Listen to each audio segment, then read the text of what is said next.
morning. Happy Wednesday, everybody. Back to core today, since it's Wednesday. I think this might be the 8th round of core exercises. So some may seem slightly familiar with a little twist. So we're going to start today with a 3-part plank variation using sliders or a towel or however you're sliding around on your floors at home. I'm using furniture movers, furniture sliders. They're a little bit more slippery than a towel, but basically does the same.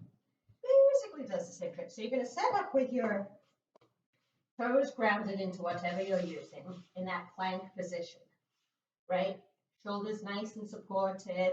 First thing you're going to do is come into a bear position, a tuck position, back to bear, back to plank. Bear, tuck, bear, plank. Just moving between those 3 positions. So, not super fast, right? Taking that moment to get to the bear, moment of pause, get to the tuck, moment of pause. This stays pretty rigid, right?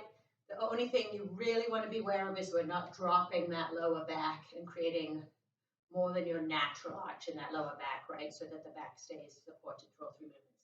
Next move, now that everything's a smidge warmed up, we're going to do a lateral bear walk.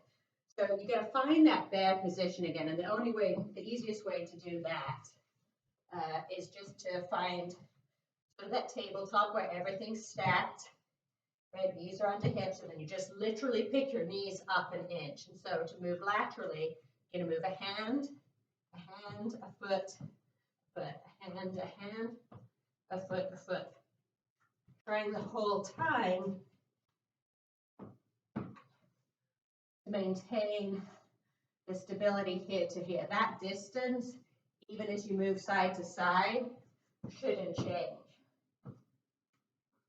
So you can move hand and feet simultaneously, right?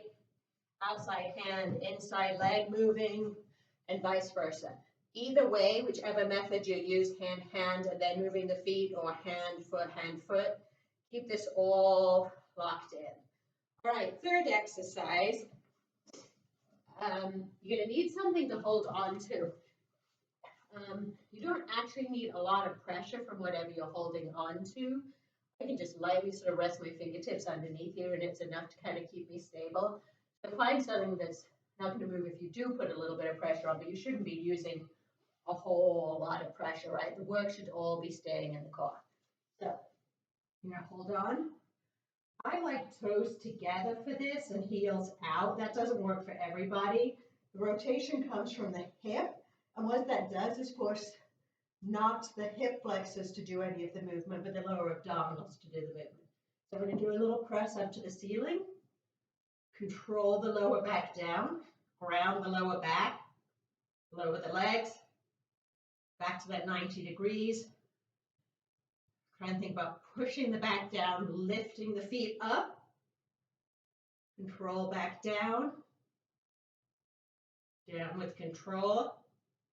Up with control. Push.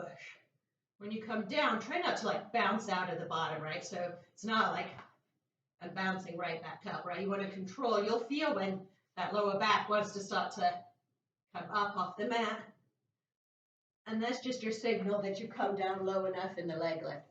Everybody's range of motion is going to be different. If you don't like the leg lift, just do the press. If you don't like the press, work on the leg lift, or find some variation, just leg lifts or whatever that work for you. Last but not least, variation on a palof press. I'm going to do a half kneeling palof press. So get yourself a little padding underneath your knees, so that's not your excuse. These can get a little uncomfortable. The inside knee is going to be planted. The other knee is going to be out in front, and you're going to set the tension a little bit lower. And all we're going to do today is bring the bend and or weight, right? The weight just makes it different to chest height expand out, lock this in, right? Back glute is squeezed and under, and then you're just going to hold. So find enough room out from wherever your tension is that after about 5 seconds, you start to feel like you got to work to not let the weight pull you back and down. And we're going to do 6 sets or 6 rounds of 10 seconds. Each time you're just going to come in, reset, and push back out for another 10 seconds. The straighter your arms are, the harder it's going to be. Really tuck this under and find the right distance out away from the weight, and then you'll flip and do the other side, which I'm not going to do because you don't need to see that. All right, so everybody have a fantastic day. Full core movements. Enjoy the burn. Watch the lower back. Just as important as the stuff we can see in the front. Have a great day. Bye.